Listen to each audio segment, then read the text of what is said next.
Hosea 6 ayat yang ketiga. Marilah kita mengenal dan berusaha sungguh-sungguh mengenal Tuhan. Ia pasti muncul seperti fajar. Ia akan datang kepada kita seperti hujan pada akhir musim yang mengairi bumi. Sampai dengan hari ini, Tuhan masih berbicara kepada kita manusia.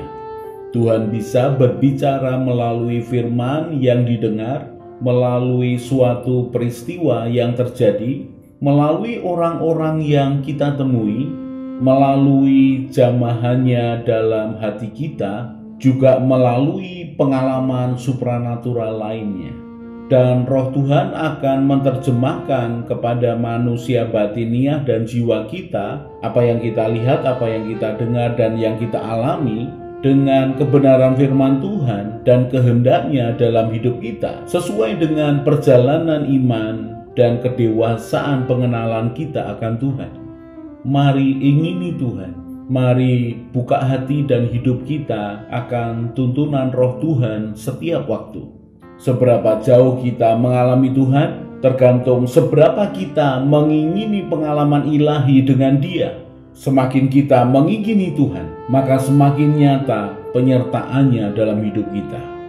Dalam renungan belajar takut akan Tuhan ini, saya mengajak saudara belajar dari peristiwa kehidupan dan dari firman Tuhan. Mari izinkan Tuhan mengajari kita. Mari membuka hati dan pikiran kita, supaya kita hidup dalam takut akan Tuhan.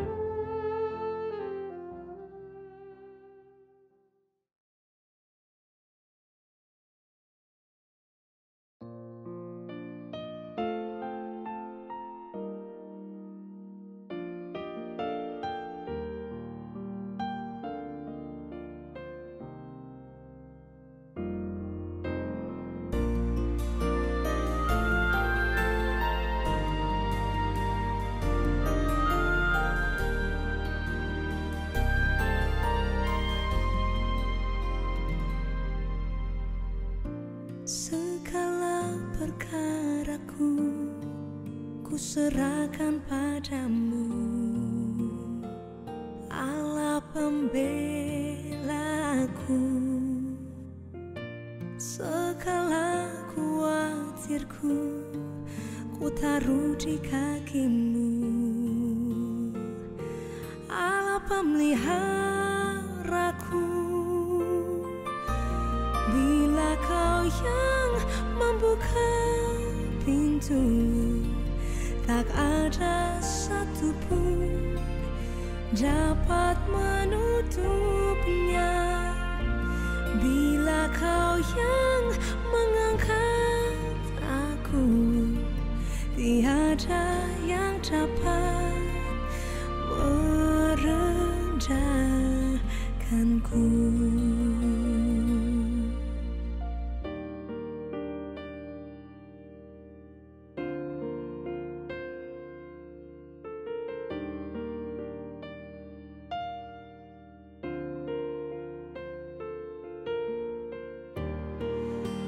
Buka pintu,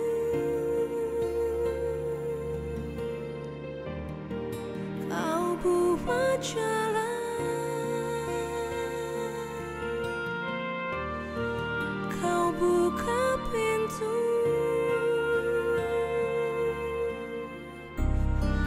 Kau buat jalan,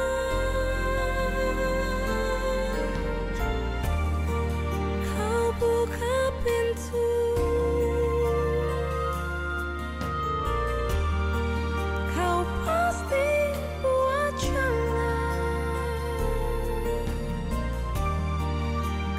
Buka pintu, Kau buka jalan.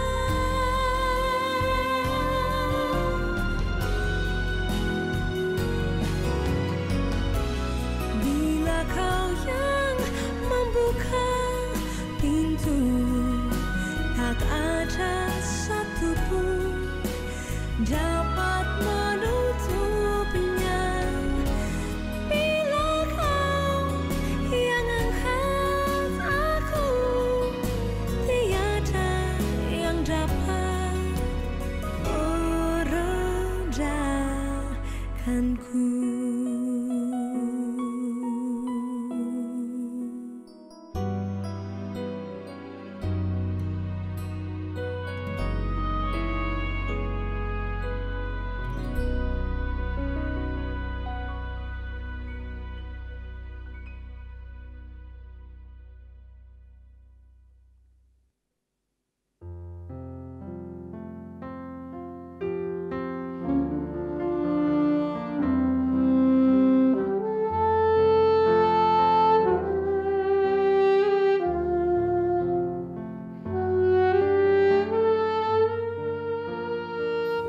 Latar belakang belajar takut akan Tuhan nomor 407, naik pesawat 5%. Sebenarnya kejadian ini sederhana.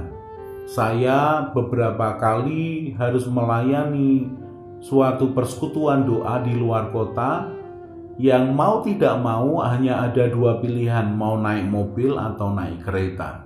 Kalau saya naik mobil, saya tidak akan bertemu dengan orang yang baru.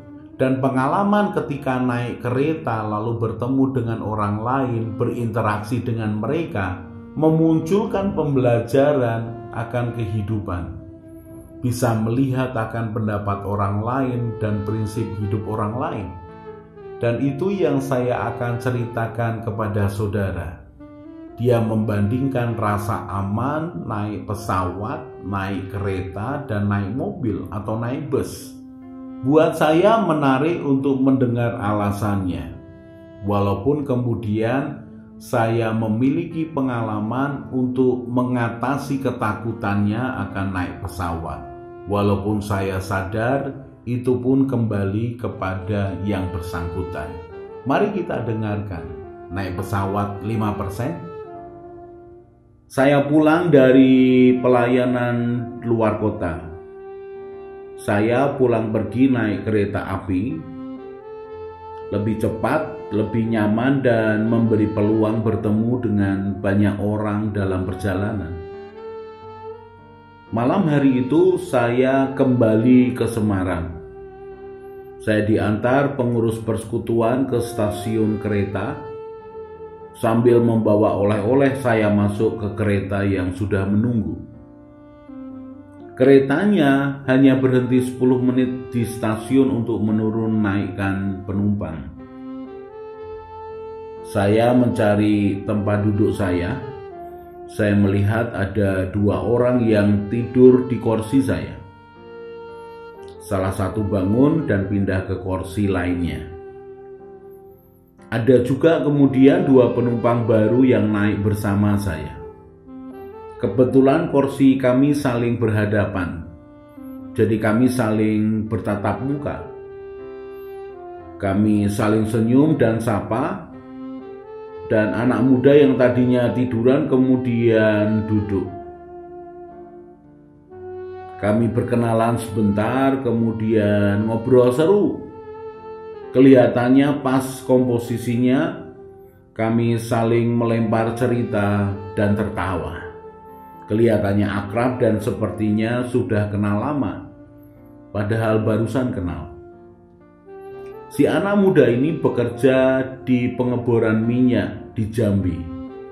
Dia naik pesawat ke Jakarta lalu naik kereta ke Nganjuk, perjalanan yang sangat jauh buat saya. Dari Jakarta ke Jawa Timur naik kereta belasan jam. Saya bertanya kepadanya mengapa tidak sekalian saja naik pesawat. Lalu dia panjang lebar bercerita kisahnya naik pesawat. Pengalaman pertamanya naik pesawat membuat dia sadar bahwa secara resiko jauh lebih besar naik pesawat dibandingkan kendaraan lainnya. Buat dia naik pesawat adalah taruhan nyawa. Lebih baik naik kereta atau naik bus. Saya sela dengan pertanyaan, mengapa tidak sekalian naik bus dari Jambi? Dia jawab, terlalu lama. Dia terangkan bahwa dia naik pesawat karena terpaksa. Memang kalau belum terbang pikirannya bisa dinasehati untuk menyerah dan percaya saja. Tidak usah takut. Tetapi kalau sudah di dalam pesawat dan terbang, maka rasa takutnya seperti menyergapnya. Dia benar-benar ketakutan. Dia menerangkan bahwa kalau naik kereta atau naik bus dan terjadi kecelakaan masih ada peluang untuk selamat. Tetapi kalau naik pesawat dan jatuh, peluang untuk selamat sangat tipis. Dengan semangat dia menerangkan bahwa dia layak ketakutan dengan semua kenyataan ini. Pernah dia naik kereta api dan mengalami kecelakaan. Dia hanya lecet sedikit, walau ada penumpang lain yang meninggal. Ini bukti kuat buat dia bahwa naik kereta lebih aman dibandingkan dengan naik pesawat terbang. Saya mencoba mengatakan bahwa ada kelebihannya naik pesawat, lebih cepat dan lebih nyaman. Dia menyetujui bahwa naik pesawat lebih cepat, tetapi soal kenyamanan tidak. Dia menerangkan lagi ketakutannya. Kalau naik pesawat ada kerusakan sedikit bisa fatal, bisa jatuh dan banyak yang mati. Tetapi kalau naik kereta atau naik bus, kalau ada kerusakan sedikit paling mogok, berhenti saja di jalan, tapi tidak jatuh seperti pesawat. Penumpang di depan kami juga ikut nimbrung cerita kami. Mereka naik kereta dari kota di mana saya juga berangkat karena bis yang mereka naiki kecelakaan. Mereka lalu kemudian meneruskan perjalanannya dengan naik kereta. Anak muda di samping saya langsung menegaskan lagi bahwa inilah bukti lebih nyaman, lebih aman kalau naik kereta api atau bus. Saya hanya tertawa saja melihat semangatnya bercerita. Lalu saya tanyakan, kalau kenyamanan dan keamanan transportasi diprosentasekan, kira-kira berapa banding berapa? Lalu anak muda ini dengan tegas mengatakan yang paling aman dan nyaman adalah kereta. Prosentasenya 95% bahkan 98%. Lalu naik bus atau naik mobil prosentasenya 75% sampai 90%. Kalau naik pesawat prosentasenya hanya 5%. Wah, perbandingan yang kontras. Dia tambahi ceritanya dengan pengalaman pribadinya. Saya mendengarnya hanya tersenyum saja. Sampai di kota berikutnya ada naik turun penumpang. Ternyata ada penumpang baru yang tempat duduknya di sebelah saya. Anak muda ini kemudian berdiri dan permisi pindah tempat duduk. Setelah dia pindah, pembicaraan kami berhenti. Masing-masing kami diam sibuk dengan pikirannya sendiri. Kalau bertemu dengan orang yang ketakutan naik pesawat, ceritanya ya seperti itu. Buat mereka pokoknya naik pesawat tidak nyaman dan tidak aman. Walaupun diberitahu semua keuntungannya naik pesawat, bahwa pengontrolan orang naik pesawat jauh lebih teliti dibandingkan dengan orang naik bus atau naik kereta. Tetapi ketakutan orang yang naik pesawat ini lebih dominan. Buat mereka pokoknya kalau takut ya takut. Saya kemudian ingat salah satu cerita anak jemaat yang juga takut naik pesawat. Kalau mereka berlibur naik pesawat, maka dia tidak jadi ikut.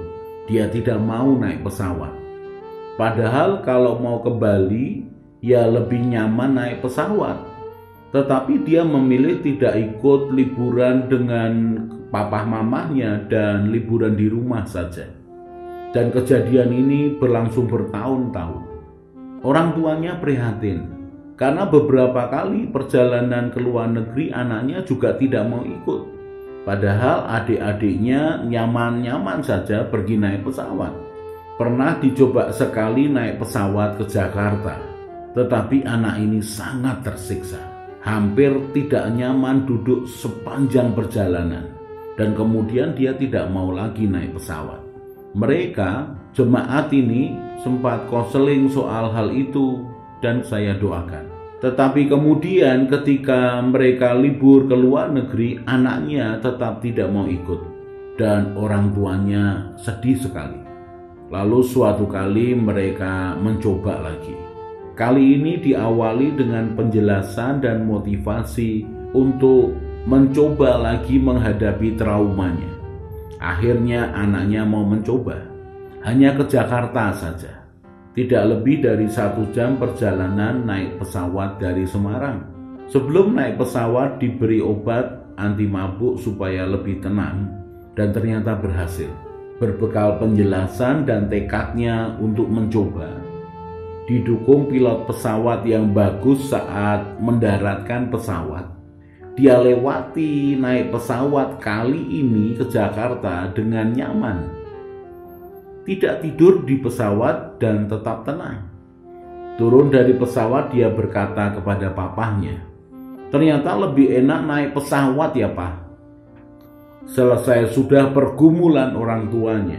Sebulan kemudian mereka berlibur ke luar negeri, lengkap seluruh anggota keluarga ikut. Tidak ada yang home alone. Dan dari kedua cerita ini saya belajar tentang ketakutan. Kalau ketakutan dihadapi dan dicoba ditundukkan, maka ketakutan akan kalah. Bagaimanapun manusia memiliki dalam tanda petik kekuatan di dalam dirinya untuk bertahan dan menang. Kalau ada pengertian dan tekad untuk mengatasi ketakutan lalu mencoba mengalahkan ketakutan, maka ketakutan pasti akan ditundukkan. Tetapi kalau sudah memutuskan untuk berada di bawah ketakutan, bahkan menyimpulkan kemungkinan selamat naik pesawat hanya 5%, maka pikiran itu akan memelihara ketakutan terpelihara sempurna. Terus-menerus berpikir dan berkata bahwa naik pesawat kemungkinan selamat hanya 5% akan menambah ketakutannya semakin besar. Pikiran itu akan tetap ada kalau tidak diusir keluar. Tetapi sekali lagi saya belajar, ternyata ketakutan itu adalah pilihan. Mau terus-menerus takut dan khawatir, atau mengalahkan ketakutan dan hidup jauh lebih tenang dan nyaman. Matius 14 ayat 25-27. Kira-kira jam 3 malam datanglah Yesus kepada mereka berjalan di atas air. Ketika murid-muridnya melihat dia berjalan di atas air, mereka terkejut dan berseru, "Itu hantu!" Lalu berteriak-teriak karena takut. Tetapi segera Yesus berkata kepada mereka, "Tenanglah, Aku ini, jangan takut." Yakobus pasal yang pertama ayat 19 mulai. Hai saudara-saudara yang kukasihi, ingatlah hal ini. Setiap orang hendaklah cepat untuk mendengar, tetapi lambat untuk berkata-kata, dan juga lambat untuk marah. Sebab amarah manusia tidak mengerjakan kebenaran di hadapan Allah. Sebab itu buanglah segala sesuatu yang kotor dan kejahatan yang begitu banyak itu, dan terimalah dengan lemah lembut firman yang tertanam di dalam hatimu, yang berkuasa menyelamatkan jiwamu. Tetapi hendaklah kamu menjadi pelaku firman, dan bukan hanya pendengar saja. Sebab jika tidak demikian, kamu menipu diri sendiri. Sebab jika seorang hanya mendengar firman saja, dan tidak melakukannya, ia adalah seumpama seorang yang sedang mengamat-amati mukanya yang sebenarnya di depan cermin. Baru saja ia memandang dirinya, ia sudah pergi, atau ia segera lupa bagaimana rupanya.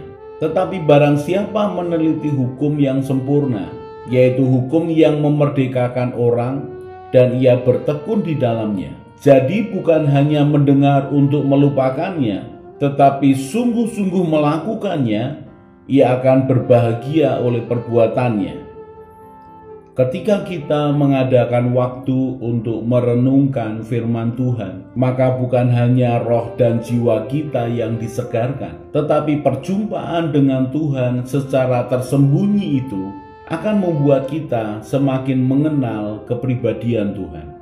Semakin sering kita merenungkan firman Tuhan, maka kesadaran akan Tuhan dalam hidup kita akan semakin kuat, dan kita akan semakin menikmati pimpinan tuntunan Tuhan dalam hidup kita. Dia Tuhan semakin nyata, bahkan lebih nyata daripada segala sesuatu yang kita lihat dengan mata kita. Mari belajar takut akan Tuhan, maka kita akan semakin peka dengan suara dan pimpinannya. Mari mata kita tertuju kepada Tuhan Yesus dan hati kita melekat kepadanya. Maka pengajaran, tuntunan, dan penyertaannya akan semakin nyata dalam hidup kita. Saya Yosea Kristiono, Gembala Jemaat GKI Injil Keselamatan Semarang. Tetap setia, tetap semangat. God bless.